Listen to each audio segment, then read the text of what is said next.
Associations, artistes, artisans, commerçants ont la parole sur Radio Fréquence Méditerranée. Retrouvez l'interview du jour, retrouvez l'instant où vous avez la parole sur Fréquence Méditerranée. Allez, bonsoir à toutes, bonsoir à tous. Bienvenue sur Radio Fréquence Méditerranée, il est 18h. Alors, je vous signale que cette interview est enregistrée jeudi pour le diffuser aujourd'hui, vendredi. Voilà, il était enregistré dans les conditions du direct, puisque avec nous est invité pour cette interview Monsieur Daniel Torgmann, rabbin de Monaco, grand rabbin de Monaco, pardon. Bonjour. Voilà, bonjour. Et puis bien sûr, l'auteur de la BD que nous allons présenter et que vous avez l'habitude de retrouver, Monsieur Yvon Bertorello. Bonjour Yvon. Bonjour Jean-Luc et merci de nous recevoir tous les deux, le grand rabbin de Monaco et moi-même. Alors pour la petite info, tu as été le premier interviewé là sur cette saison 2024 en septembre et c'est toi qui vas terminer l'année puisque c'est le dernier interview de l'année 2024. Voilà mon cher Yvon. Eh bien merci, j'en suis très honoré. Alors ce soir, on est là pour présenter cette nouvelle BD, ce tome 2 de cette série Juste parmi les nations, tome 2, Lueur dans les ténèbres. On va, avant de présenter cette BD, et puis on fera un petit retour sur la première aussi pour EPC, on va faire un petit retour historique sur les faits qui sont retracés dans cette BD. Alors qui nous en parle? Toi, mon cher Yvon. On va peut-être faire un résumé, Alors, un résumé de la série, d'abord parce qu'il s'agit d'une série, c'est ça qu'il faut bien retenir, sur les Justes parmi les nations. Et on a commencé cette série dans les Alpes-Maritimes et effectivement, un seul volume, c'était un peu court. Donc on a décidé de faire un second volume et c'est ce second tome qui est sorti récemment.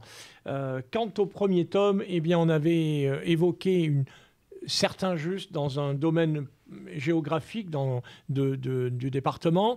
Et dans le second volume, eh bien, on se cantonne essentiellement à Cannes, dans l'arrière-pays, Guillaume, la Haute-Tinée, et puis naturellement une grosse séquence sur les Salésiens de Don Bosco à Nice. Alors, on va retour historique, c'est-à-dire qu'on va resituer l'histoire de cette BD. C'est en septembre 1943, ça demeure, c'est ça exactement? Oui, enfin, on peut dire que la lutte pour la sauvegarde a commencé dès le début, dès que la France s'était occupée. La communauté juive se doutait bien que ça n'allait pas très bien se passer pour elle, puisqu'elle avait déjà fait de tristes expériences en Allemagne bien avant la Seconde Guerre mondiale. Dès l'arrivée des nazis au pouvoir, eh bien, ça devient très très grave. Il ne faut pas oublier la nuit de cristal, tout a commencé là, sans parler des pogroms, tout ce qui s'est passé un petit peu avant l'arrivée d'Hitler au pouvoir. Donc, malheureusement, ce n'était pas une nouveauté pour la communauté juive, mais avec l'arrivée des nazis au pouvoir, là, ça prend une proportion abominable. Et beaucoup de juifs quittent l'Allemagne à ce moment-là. Ils n'ont pas attendu la Première Guerre mondiale. Ils ont aussi ils ont quitté la Pologne. C'est pour ça qu'on a beaucoup d'Ashkénazes en France avant la Seconde Guerre mondiale. Et ce sont des gens qui étaient là depuis quelques années seulement. Alors, est-ce qu'on peut donner une petite définition pour ceux qui ne savent pas ce que c'est, là, tu dis Ashkénaze. Je vais laisser plutôt le grand rabbin de Monaco. On va employer certains termes, mais il y a des gens qui ne connaissent pas, effectivement. Effectivement, c'est plutôt le rôle du grand rabbin de Monaco de nous dire quels sont les différents groupes de la communauté juive. Et puis au niveau historique aussi, de redonner un petit peu ce qui s'est passé à ce moment-là.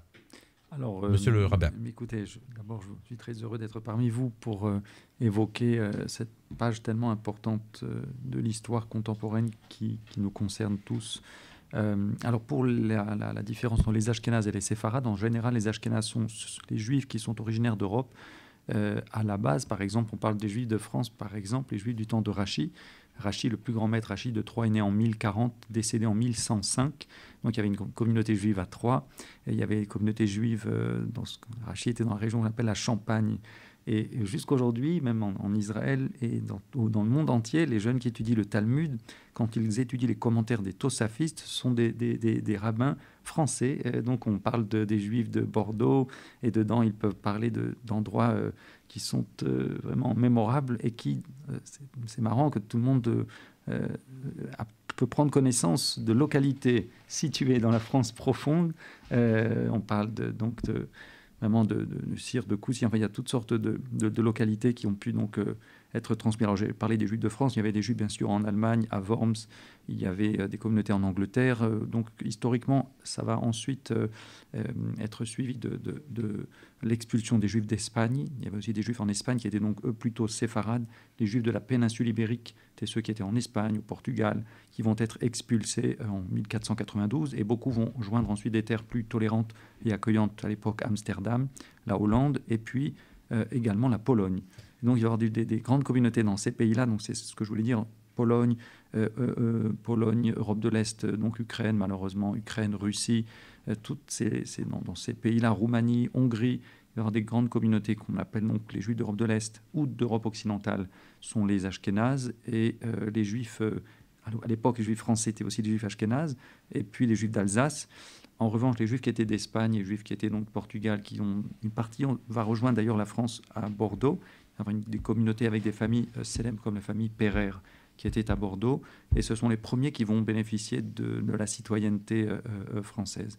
Alors, bien sûr, il y a aussi des Juifs d'Orient, parce que je ne vous en ai pas parlé. Il y avait des Juifs, bien sûr, au Liban, en Syrie, en Égypte, en Afrique du Nord, bien sûr. Pour bien comprendre, en fin de compte, la différence entre Ashkénaz et séfarade, pour ceux qui nous écoutent, et en fin de compte. Mais là, on va revenir... Alors, c'est un peu plus compliqué que ça, mais on ne va pas faire un cours sur les communautés juives, ça serait trop compliqué. Mais pour résumer, il y a les Juifs Ashkénazes, qui sont plutôt d'Europe de l'Est, et les Juifs séfarades, qui sont d'Afrique du Nord et d'Espagne.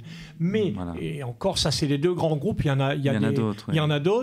Mais pour retourner plus en arrière, les Juifs sont partis en diaspora dès la destruction du premier temple. Ils sont partis en Égypte, d'où d'ailleurs la version grecque de l'Ancien Testament, de la Torah, qu'on appelle les Septante, puisque il y avait 70 sages juifs qui, à Alexandrie, ont traduit la Bible de l'hébreu en grec, d'où les Septante, mais un peu plus tard aussi, au moment de l'Empire romain, les Juifs vont tout simplement suivre les lieux de l'Empire romain. C'est pour ça qu'on trouve des Juifs à Rome dès le 1er siècle. D'accord. Il y a des Juifs partout, il y avait l'Empire romain, les Juifs se répandent, ils font du commerce, ils se dispersent un peu partout. C'est pour ça qu'on trouve, je vais terminer là-dessus, sur cet aspect historique, des Juifs. Il y en avait partout. Depuis 2000 ans, ils étaient même en Europe avant les chrétiens. Voilà. C'est ça qu'il ne faut pas oublier.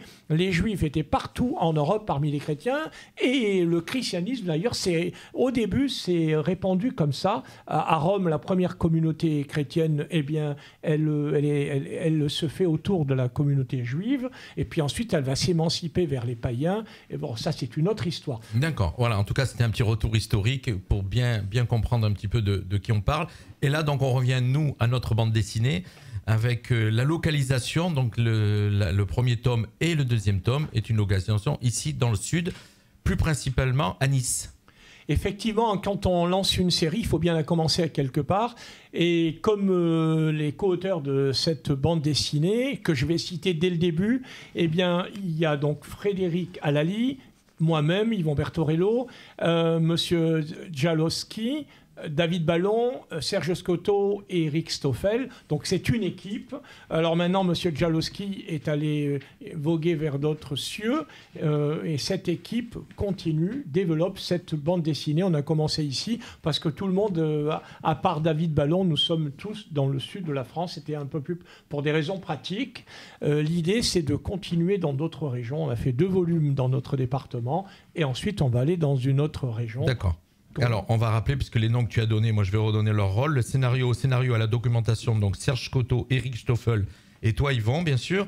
Et au dessin, donc Frédéric Alali, Jean-Jacques Dialowski et David Ballon au dessin. Et puis le coloriste aussi, Bruno Pradel. Voilà, donc c'est pour resituer un petit peu tous ceux qui ont participé. Effectivement, il ne faut pas oublier le coloriste parce qu'il a un rôle fondamental dans une bande dessinée. On peut avoir un très beau dessin et la BD peut être gâchée par le coloriste qui n'a pas de talent. Là, on a de la chance d'avoir un coloriste qui est aussi d'ailleurs qui donne la couleur de la BD, voilà, effectivement. Qui a énormément de talent, qui relève encore la BD. Voilà. Alors, le but, bien sûr, c'est qu'on achète cette BD. Donc, on va raconter un petit peu l'histoire, un peu le pitch, comme on dit. Avec les personnages principaux qui reviennent. Aloïs Brunner, donc triste et célèbre personnage dans cette BD. Le réseau Marcel. On retrace l'histoire du réseau Marcel. Moussa Abadi, qui était dans la première BD et qui est dans la deuxième. Alors, est-ce que tu peux nous donner un petit peu le contenu de cette BD, mon cher Yvon? Alors, encore une fois... Et puis derrière, donc, le grand rabbin nous donnera un petit peu son éclairage par rapport au côté historique dans ce qui est... Effectivement. Comme je l'ai dit, cette série commence dans notre région, dans les Alpes-Maritimes. Et donc, forcément, ce sont les mêmes réseaux qu'on va retrouver dans ce second tome. Des réseaux qui étaient quelquefois d'origine juive. Les Juifs étaient aussi organisés. On l'oublie, hein. Il y avait des institutions qui existaient avant la guerre qui portaient secours, des institutions charitables, caritatives, qui venaient en aide aux familles juives, parce qu'il y avait pas mal de Juifs qui avaient des difficultés financières.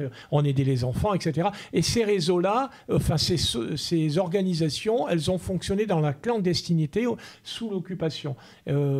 C'est très important. Le réseau Marcel, c'est un pseudonyme, c'est Moussa Habadi et sa future épouse.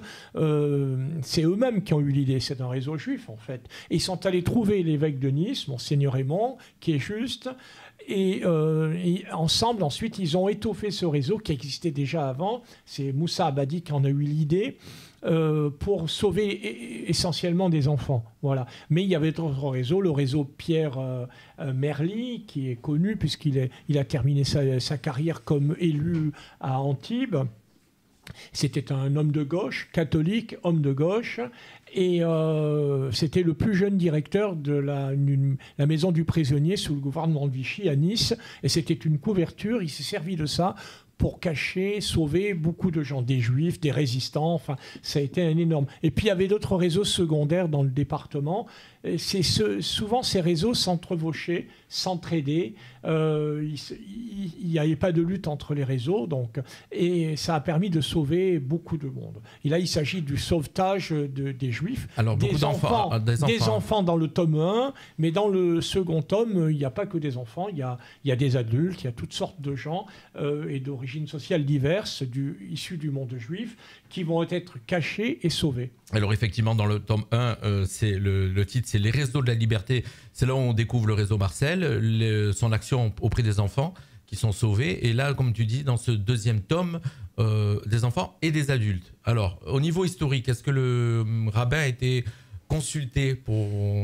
Je sais que tu as par habitude d'avoir toujours un côté historique très précis en consultant des spécialistes. Est-ce que ça s'est passé? Alors, pour cette bande dessinée, je l'ai dit, je le redis parce que c'est très important, nous suivons la liste officielle de Yad Vashem. Yad Vashem, c'est une institution officielle de l'État d'Israël et il y a un comité par nation en Europe, forcément c'est qu'en Europe.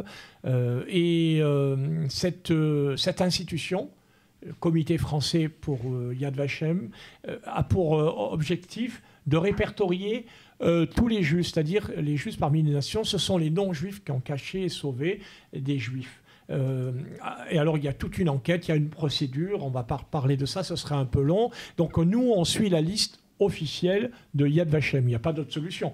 Qui dit juste parmi les nations dit reconnaissance officiellement par l'État d'Israël. Alors dans cette BD, effectivement, il y en a plusieurs qui sont nommés à la fin de la BD. Il y a une page spéciale où vous nommez la plupart des justes qui ont été cités dans la BD. C'est ça effectivement, mon cher Yvan? Oui, exactement. Il ne s'agit pas d'un catalogue. Il faut bien qu'on fasse un choix. On essaie d'être le plus éclectique possible. Il y a des catholiques, il y a des athées, il y a des protestants, il y a des gens de gauche, de droite, il y a des gens riches, il y a des gens pauvres. Ça n'a rien à voir avec la politique. Il y avait absolument des gens de tous bords, de toutes confessions, de tous milieux sociaux. On essaie de le montrer. Forcément, le clergé, une fois de plus, est vraiment en avant parce que c'est lui qui a le plus contribué à cacher et sauver des juifs pour des questions évidentes historiques. La France, ce n'est pas un pays bouddhiste, c'est un pays de tradition catholique. Le contraire eût été choquant. Bien sûr. Voilà. Et je pense qu'on n'en a pas fait assez, mais on en a fait pas mal quand même. Et je suis très fier de savoir qu'il y a eu quand même pas mal de gens du clergé qui ont été courageux, que ce soit des gens du clergé, des religieuses, des prêtres, et puis de simples fidèles, quoi. C'est très, très important d'avoir contribué au sauvetage des innocents. C'était des innocents. Ce premier album et ce deuxième album est un hommage au juste parmi les nations, on peut dire ça, un bel hommage. Vous le prenez comment, mon cher rabbin, cet hommage qui est fait sur ces deux albums, en tout cas celui-ci aussi? Alors, donc on en est très touché parce que c'est vrai que lorsque vous visualisez l'histoire, et surtout pour nos jeunes, ou même les moins jeunes, parce que je pense qu'une bande dessinée est un support très agréable et ludique, entre guillemets, même on parle de sujets graves, mais c'est beaucoup plus accessible pour tout le monde, et donc c'est remarquable. Je remercie bien sûr Monsieur Bertorello et toute l'équipe qui ont produit déjà ces deux ouvrages. Et bien, je reviens sur l'expression Yad Vashem qui provient du livre d'Isaïe. Yad Vashem veut dire « je leur donnerai dans ma maison et dans mes murs Yad, un monument et un nom meilleur que des fils et des filles, je leur donnerai un nom pour toujours ». Et c'est ce nom que nous devons essayer de retenir pour pouvoir savoir ce qui se passait. Et je me suis donc posé la question il y a quelques jours en lisant un article très intéressant sur le site de Yad Vashem qui nous parle des répercussions de cette décision à laquelle personne n'était préparé. Je parle maintenant du point de vue de l'analyse de la structure mentale de ceux qui ont pris sur eux ces actions héroïques absolument dans une improvisation totale. Et je crois que c'est le résultat peut-être de toute une vie. C'est-à-dire que ce que vous décidez de faire quand vous êtes soumis à une décision que vous avez une demi-seconde pour prendre, sans doute, est le résultat de tout le travail que vous avez produit. C'est le reflet de votre personnalité, ce que vous êtes capable de décider sur un coup de tête, mais qui n'est pas seulement un coup de tête, qui est un processus qui aboutit avec cet acte héroïque. Parce que cette décision, comme ils nous disent, une décision de quelques instants, qui est un jet d'humanité instinctif, mais qui est aussi qui relève de la morale, mais elle va avoir une implication. Ceux qui vont cacher des Juifs vont accepter de le faire pour une nuit en attendant une rafle, mais des fois beaucoup plus longtemps. Et ça peut durer peut-être des mois, ça peut durer des années. On ne parle pas des risques aussi qu'encouraient les sauveteurs et leurs familles en étant parfois déportés, comme les résistants qui étaient donc torturés, qui pouvaient connaître le même sort que les victimes qui les acceptaient d'héberger chez eux.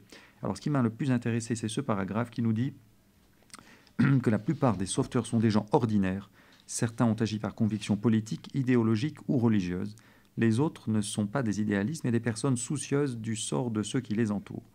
Alors, il y a des gens qui ne sont pas préparés, comme je le disais, des humains ordinaires. Alors, il y a des chercheurs, et je vais finir ce point là-dessus, qui me paraît passionnant, des chercheurs qui ont tenté d'isoler les caractéristiques communes à tous les justes parmi les nations et de voir est-ce qu'il y a un profil de juste parmi les nations. Et alors, le dénominateur commun qu'ils ont trouvé, c'est que sont des gens qui ont une personnalité dite altruiste. C'est-à-dire, quand on cherche à trouver les points communs qu'il y avait donc entre les sauveteurs, d'une part, et les témoins passifs, d'autre part, durant la Shoah, ils ont montré que ceux qui ont choisi d'intervenir se caractérisaient par des attitudes telles que l'empathie et un sentiment d'attachement à autrui. Et puis, deuxième point qui n'est pas moins passionnant à mettre en évidence, c'est le fait que beaucoup d'entre eux étaient d'une manière ou d'une autre en marge de la société. Ils avaient une indépendance de caractère qui leur a permis d'agir, et qui leur aurait permis, je dis bien, d'agir à l'encontre des conventions et des croyances communément admises.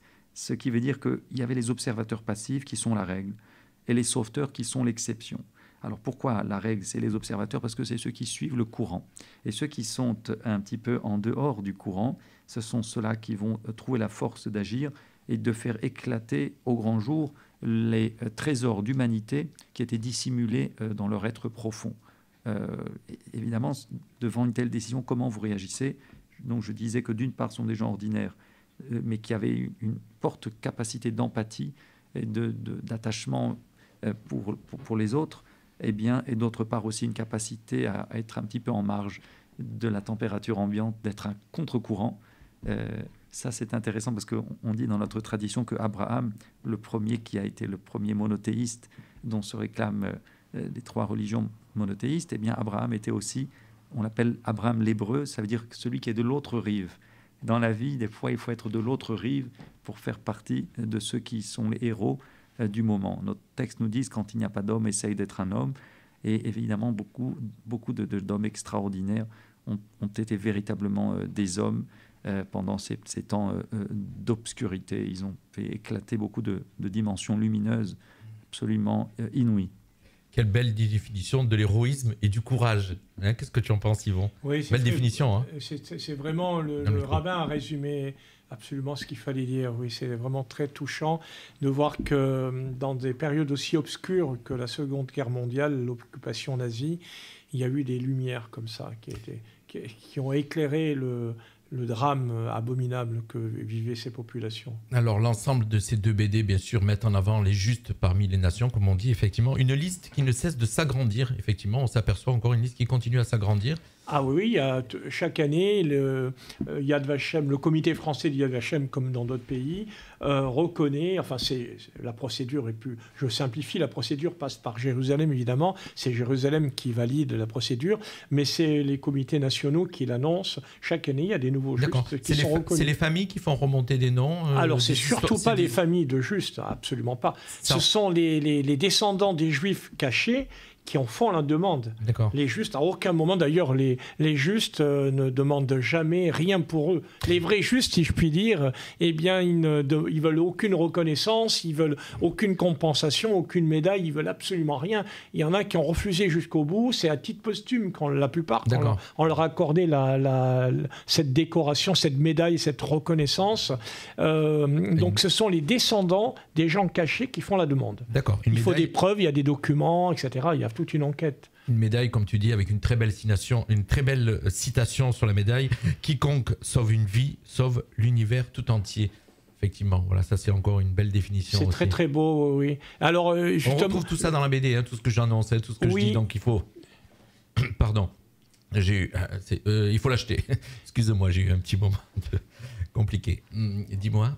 Oui, effectivement, pour comprendre pour revenir en arrière 30 secondes, parce que souvent les chrétiens ont une mauvaise notion des sources, on va dire, théologiques du judaïsme. Ils pensent qu'il n'y a que la Torah. Ça, c'est la tradition écrite, mais il y a aussi le Talmud. Le Talmud, c'est la tradition orale, si je puis dire, avec 2 versions, on va dire le Talmud de Babylone et le Talmud de Jérusalem. Et c'est en fonction de ces 2 Talmuds qu'on a aussi pas mal de différences dans les communautés juives. Les sources du judaïsme, c'est pas uniquement la Torah, c'est aussi le Talmud. Il faut le dire parce que les gens, autrement, ont une notion fausse. Ils pensent que les chrétiens pensent que les Juifs se réfèrent uniquement à ce qu'on appelle, nous, l'Ancien Testament, grosso modo, la Torah. C'est pas exactement ça. On revient à notre BD. Voilà, on a donné quand même pas mal de définitions du judaïsme et de tout ce qui tourne autour. On revient sur notre BD. Qu'il faut acheter, bien sûr, hein, mon cher Yvon. On va retrouver où, comme d'habitude? Alors, cette BD est publiée aux éditions Plein Vent, donc c'est Le Rocher, hein, et elle est distribuée par Hachette, donc elle est partout, elle est dans toutes les librairies, elle est à la FNAC, on la trouve absolument partout, dans tous les pays francophones, et moi, je forme le vœu qu'elle sorte bientôt en hébreu. L'année dernière, on espérait qu'elle pourrait sortir en hébreu, donc j'espère que cette année, elle sortira en hébreu, avec une présentation à Jérusalem, et peut-être au lycée français de Tel Aviv. Alors comment ça se passe pour faire une BD, la sortie en hébreu? Qu'est-ce qui se passe? Quel est le processus? Le problème, c'est quand on a des langues un peu spéciales telles que l'hébreu, l'arabe ou le japonais, ou des langues qui sont pas du tout latines, et il faut imaginer, il faut le penser avant, c'est par rapport aux bulles. Quelquefois, il y a l'inversion. L'hébreu, ça ne s'écrit pas de la même façon que nous, ça s'écrit à l'envers, donc tout ça, ça doit être pensé à l'avant. Voilà, ça a l'air plus compliqué que ce qu'il paraît, c'est ça? Oui. Mais après, ça peut... Je veux dire, dans l'hébreu moderne, on a énormément, donc je dirais un nombre incalculable de productions littéraires qui ont été traduites en hébreu dans l'hébreu moderne. Et je me rappelle qu'à l'époque, il y avait dans un autre domaine la bande dessinée d'Astérix, le héros français, petit héros gaulois qui a été traduit en hébreu. Donc ça, je pense, c'est tout à fait faisable avec des traducteurs qui maîtrisent bien les 2 langues. Bien sûr. On peut passer... Je voulais juste revenir sur des statistiques intéressantes pour dire qu'en France, toujours dans le moteur de recherche de Yad Vashem, on a évalué qu'il y avait, pour l'instant, vous disiez que ça ne cessait d'augmenter, 4206 justes au moins en France. Je me rappelle qu'il y avait même un dictionnaire des justes à l'époque que Jacques Chirac, l'ancien président de la République, avait préfacé. Le pays où je vois qu'il y en a eu le plus, c'était bizarrement, mais c'était en Pologne, avec 7232 justes, suivi par les Pays-Bas, 5982, puis la France, avec quand même 4206. Et après, on arrive à l'Ukraine avec 2691. Ça veut dire quand même la France a pu bénéficier, je dirais, ou plutôt les Juifs de France ont pu bénéficier d'un soutien important avec ces gens ordinaires dont on parlait, notamment, on le voit dans le premier tome. J'avais été marqué par voir ce qui s'est passé à Peille, alors que les habitants du village ont... c'était une évidence pour eux, mais rien n'était évident, justement. Et surtout aujourd'hui, pour nous, a posteriori, nous l'interprétons comme un véritable acte héroïque de résistance. Et ils ont accepté de garder les enfants, de ne pas dénoncer les enfants, des gens ordinaires, ce qui veut dire la valeur de ces gens simples et qui pourtant contenaient ces valeurs sublimes, voilà, d'humanité et d'accueil, vraiment d'accueil de l'autre et d'accepter, et d'en accepter aussi les conséquences. Donc c'est vraiment... C'est important comme... Voilà, c'est ce qu'on retrouve effectivement dans ces 2 BD, mon cher Yvon, hein, toutes ces belles histoires, effectivement. Alors, un petit peu, comme tu ne me l'as pas fait encore, l'histoire, tout à l'heure, je t'ai posé la question de faire un petit peu le pitch, comme on dit, de cette 2e BD, alors, voilà, pour que les gens l'achètent. Le contenu de cette contenu, voilà. Alors, cette fois-ci, comme je l'ai dit au début, on décrit un certain nombre de justes dans la région de Cannes, parce que dans le premier tome, on n'était pas allé dans cette partie-là du département. Et à Cannes, il y en a eu beaucoup. Il y a eu des gens simples, il y a eu des gens de l'aristocratie, il y a des religieuses, il y a des pasteurs. Ensuite, on est dans l'arrière-pays, où là, il y a des paysans. On est à Guillaume. On est à Villars-sur-Var, où il y a le curé qui est incroyable, qui est à la fois résistant, juste. On est aussi à Saint-Léger-sur-Var, et puis dans la Haute-Tinée, à Saint-Étienne-du-Tinée, où là, ce sont des gendarmes de Vichy, un gendarme et son épouse, qui sont juste à Yad Vashem.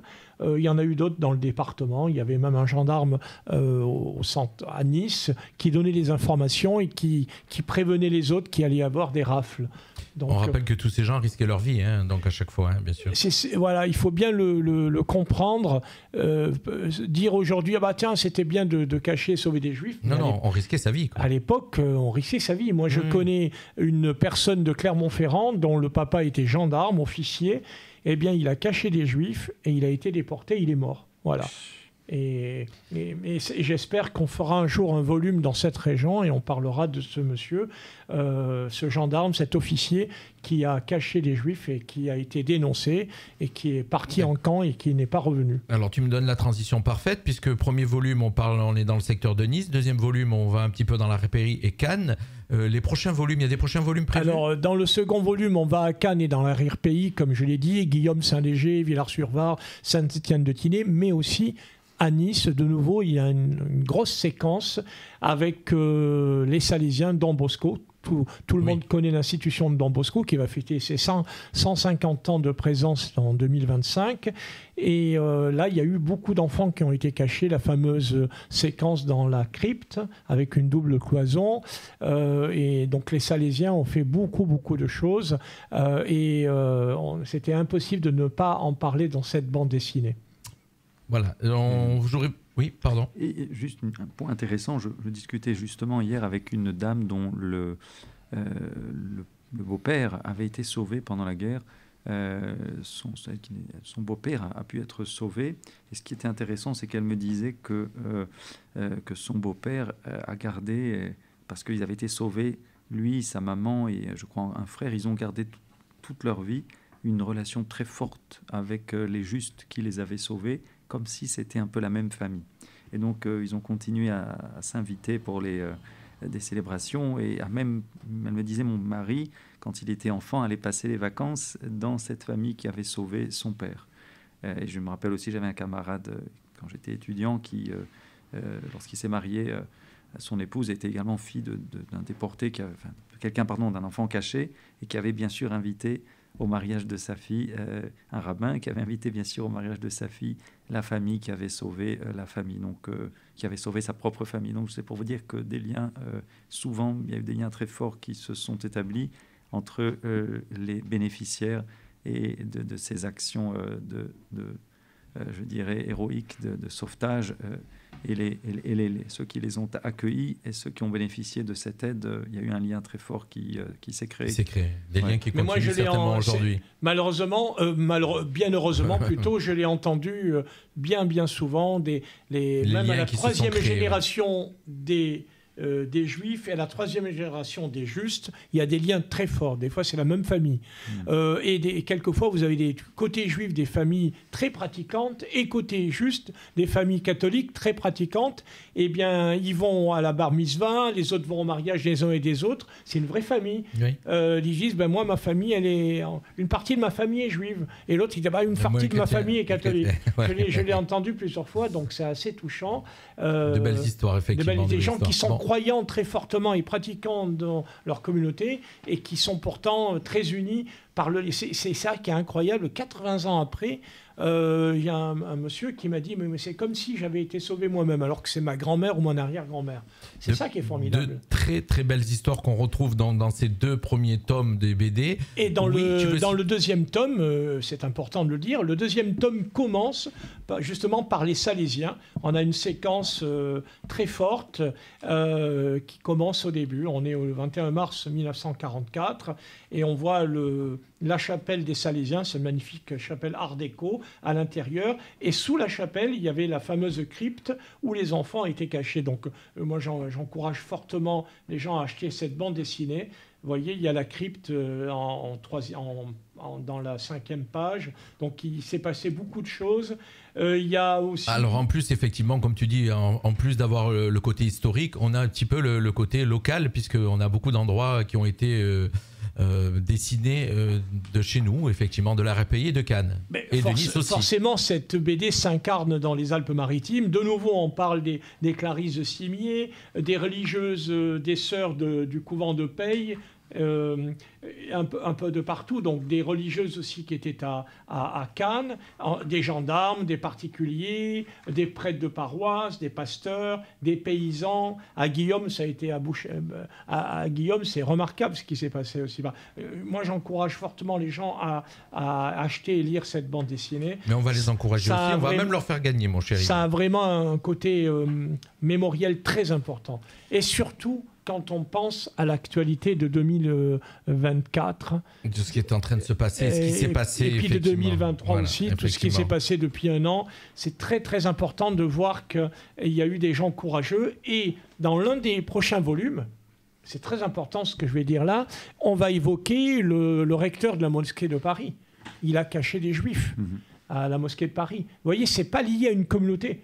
Vraiment, toutes sortes de gens, de toute origine sociale, de toute conviction, des gens cachés au péril de leur vie, ils ont caché et sauvé des Juifs. D'accord, on aura l'occasion de te recevoir à nouveau pour en parler. J'aurais voulu, avant qu'on termine cette interview, que tu nous cites un petit peu les partenaires de cette BD aussi, bien sûr, qu'on ne les oublie pas. Effectivement, nous, on tient à les remercier parce que c'est très important d'avoir le soutien de partenaires institutionnels. Le département des Alpes-Maritimes, puisqu'encore une fois, ces 2 premiers tomes se déroulent dans les Alpes-Maritimes. La commune de Cannes, qui nous a fortement soutenus tout de suite. Monsieur Lislarn, le maire de Cannes, lui, il était très concerné par le sujet et il a soutenu à fond ce projet parce qu'il a trouvé que c'était très important de soutenir une BD mémorielle comme celle-ci. Toujours le diocèse de Nice, évidemment l'institution des Salésiens. Et puis l'association aussi, une association qui promeut l'amitié entre les Juifs et les chrétiens. Une association qui est très importante aussi, l'amitié judéo-chrétienne, qui soutient ce projet. La commune de Colomar, la commune de Peille, qui est mentionnée dans la BD. Et puis d'autres communes qui soutiennent à fond vraiment, dont la commune de Guillaume, Villars-sur-Var, qui soutiennent ce projet. Et on les en remercie beaucoup. Je remercie encore Madame Michèle Noéro, qui nous a donné l'idée vraiment, qui nous a encouragé fortement à lancer cette série. Puis c'est elle qui avait fait toutes les démarches pour que Sœur Thomasine soit reconnue à Peille. Le maire de Peille qui a cru à ce projet, nous a soutenus dès le début. Et puis Roger Haïm, qui est un ami de Nice, qui nous a beaucoup conseillé, qui nous a donné plein d'informations. Évidemment, toujours Yad Vashem, parce que Yad Vashem, sans Yad Vashem, je pense qu'on n'aurait pas fait cette série. C'est un soutien moral important pour nous. Et puis, je remercie encore le Grand Rabbin de Monaco, qui nous fait l'honneur de sa présence aujourd'hui sur Fréquence Méditerranée. C'est lui qui clôturera tout à l'heure l'interview, mais juste avant, donc on a cité les partenaires. J'aurais voulu que rapidement tu nous donnes un petit peu les projets qui sont en cours, puisqu'on va te recevoir à nouveau pour d'autres BD. Alors rapidement, Alors toutes les séries, que ce soit sur Les Justes, La Ligne Maginot, eh bien tout ça, ça avance, ou bien alors chez Dargaud, Les Mondes d'Arven. Tout ça, ça se développe. Il va y avoir le 3e ou 4e tome. Et avec Stéphane Bern, on en sortit, comme tu le sais, et tu nous as reçus. Stéphane Bern a été d'ailleurs interviewé dans cette radio. Une BD sur Pompidou. Et donc, on aimerait faire une suite. Ça serait une série sur les chefs d'État. On espère peut-être faire Churchill. Ça aurait du sens, je trouve. Et on a un autre projet, un nouveau projet qui va se lancer. C'est sur Auguste Escoffier. Le grand chef de cuisine, celui qui a inventé, qui a fait découvrir la gastronomie à la française un peu partout. On a une BD sur Monaco avec Stéphane Bern, Cédric Fernandez et Arnaud de Lalande qui sortira au printemps prochain. Et puis on a aussi une BD sur le GMHM, le groupement militaire de montagne à Chamonix, qui va sortir. Et on a un autre projet qui va être lancé dans le département, encore une fois, c'est sur la résistance. Il va y avoir plusieurs volumes. Et le tome 1, ça va être la résistance dans les paillons. Je crois que j'ai fait à peu près le tour. J'aime bien avec Yvon, parce que quand je dis rapidement, il a tellement une bibliographie et un nombre important il y en a de quoi. Il y a quoi. Pour être complet, on va peut-être adapter un roman graphique d'un auteur local qui s'appelle Pascal Marmé. On va peut-être adapter ce roman graphique en bande dessinée. Voilà. Ça fait plein de projets. On en a d'autres dans un coin de notre tête, mais on ne peut pas tout faire. Et donc, on avance. Voilà. Bien, très bien, on aura l'occasion de te revoir ici. Encore une fois, mon cher Yvon, Pascal Marmé, qui était avec nous hier soir pour une interview du grand chambellan de Monaco, du prince de Monaco, pardon. On va terminer. Le colonel Solaire, qui est l'ancien chambellan voilà. du prince de Monaco, effectivement, qui vient de sortir un livre qui est très intéressant. Voilà, qu'on a reçu hier soir. On va terminer avec... oui bah, il ne faut pas oublier que bientôt, nous rentrons dans des fêtes importantes, à la fois pour les chrétiens, Noël, et à la fois pour les juifs, Hanouka. Ce n'est pas une fête très importante pour les juifs, mais quand même, ce n'est pas une fête banale, surtout...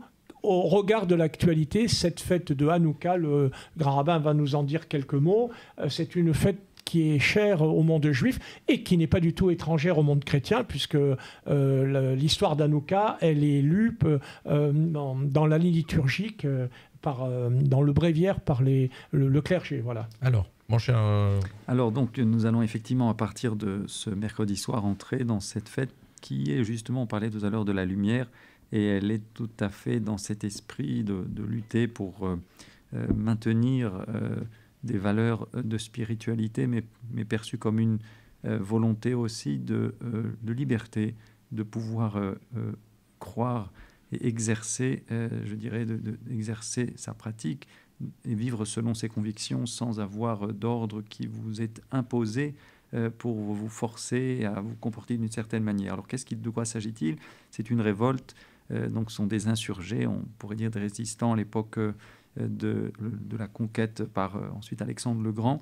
Alors, tout se passait bien, je pense, encore avec la communauté juive. Et puis, voilà que lorsqu'Alexandre le Grand va mourir, on est 3 siècles avant donc l'ère chrétienne et enfin notre calendrier. Et puis, voilà que les généraux d'Alexandre, il va y avoir les Séleucides d'un côté, et puis les Lagides qui seront en Égypte, et donc les Séleucides sont du côté de la Syrie. Alors ces Gréco-Syriens vont être à un moment donné dirigés par un roi qui s'appelle Antiochus Épiphane IV, qui va lui faire preuve d'une véritable politique d'hellénisation forcée de tout le royaume, tous les territoires qui sont conquis.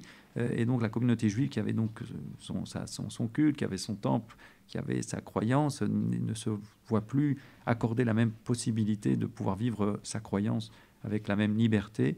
Et du coup, il décide, une partie des Juifs, ou une grande partie, accepte.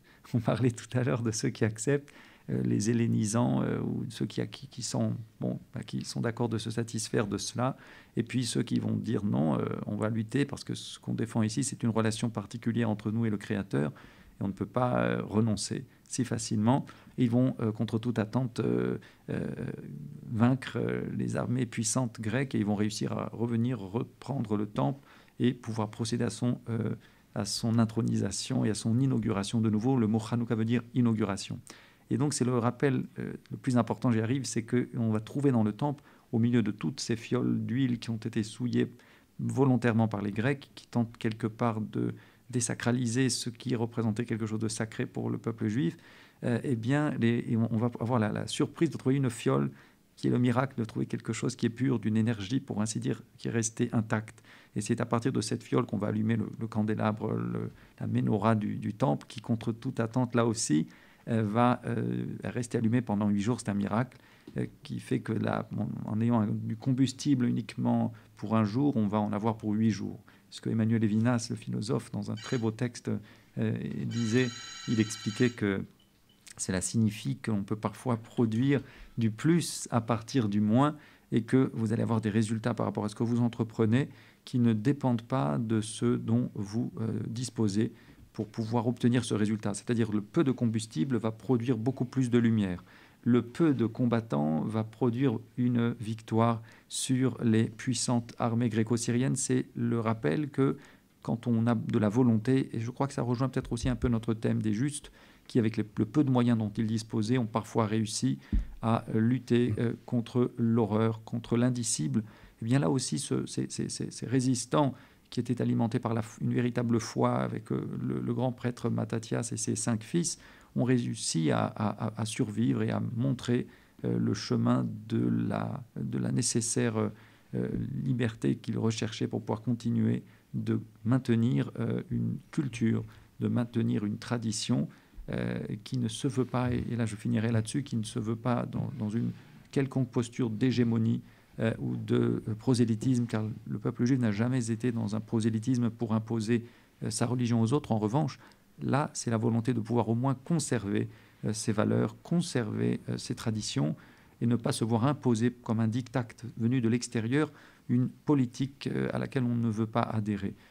Et j'ajoute que pour aujourd'hui, c'est important, parce que je crois que chaque nation est porteuse de certaines valeurs et doit conserver sa culture, ses traditions, sa valeur, sans rejeter quiconque. Au contraire, il s'agit de tout de même avoir un certain socle de valeurs communes au sein d'un pays, et que ces valeurs doivent pouvoir être respectées et partagées par le plus grand nombre dans un pays. On doit quand même faire cause commune autour de valeurs qui doivent nous réunir dans un pays, et au-delà bien sûr de la religion, de la culture, de l'orientation politique de chacun. Il y a quand même des causes qui doivent nous réunir dans un pays, sinon c'est la dislocation de ce qui fait notre humanité. Voilà, donc une belle explication. Le socle de notre civilisation européenne, occidentale, et elle est à la fois helléniste, latine, mais elle est judéo-chrétienne, parce que la morale des Juifs et la morale des chrétiens, c'est la même. C'est le décalogue, c'est les 10 commandements, c'est la base de notre civilisation, c'est très important. Donc quand on parle de judéo-christianisme, c'est pas faux au niveau de la civilisation. Bonne fête de Noël à tous les chrétiens, bonne fête d'Hanouka à tous les Juifs, et que Dieu nous apporte la paix. Voilà, merci à tous les deux d'avoir été présents avec moi. Monsieur le grand rabbin, merci Yvon, bien sûr. Et je rappelle que tu étais là pour présenter cette bande dessinée Juste parmi les nations, le tome 2, Lueur dans les ténèbres, bande dessinée qu'on aura l'occasion de vous faire gagner sur notre antenne, bien sûr, et comme toutes les autres bandes dessinées de monsieur Yvon Bertorello. Allez, bonne fête à tous, merci, bye bye. Merci. Fréquence Méditerranée. Notre plus belle journée, c'est d'accompagner la vôtre.